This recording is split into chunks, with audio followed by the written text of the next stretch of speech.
If you're a brand new painter, one of the most important tools you might not be using is Gesso. So let's take a moment and talk about why Gesso is important and why you should be using it. Now, if you didn't know, Gesso is generally used to prep or prime the surface for painting. That Gesso primed surface will now have a slight texture to it. That texture is due to a grit material that is in the Gesso. When you apply it to your painting surface and allow it to dry, it's going to give you a tooth-like surface that allows your paintbrush and colors to easily grab onto something, giving it a better surface to adhere to. Gesso will also put a protective layer between the painting surface and your colors, preventing your paints from soaking in.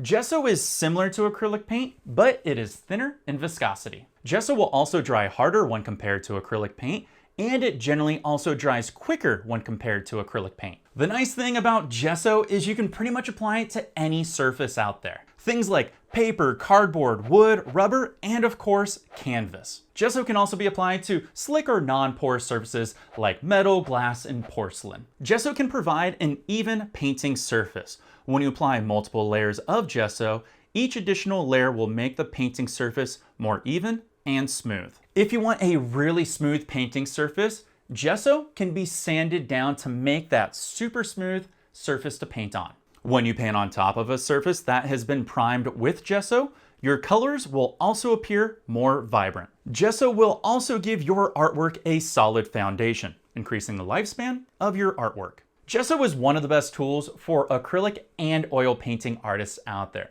But if you're a watercolor artist, Gesso isn't required, since you'll want the water to be absorbed into the surface. Now you know why Gesso is important and why you should be using it. So go pick up a bottle, and you can do that by using the links down in the video description. If you want to learn more about Gesso or how to apply it properly to your painting surface, check out the video over to my side where you get to see more of me helping you out. Or if you want to learn more about all the different types of Gesso, hey, you can check that video as well. I'll catch you all later and have a good one. Peace.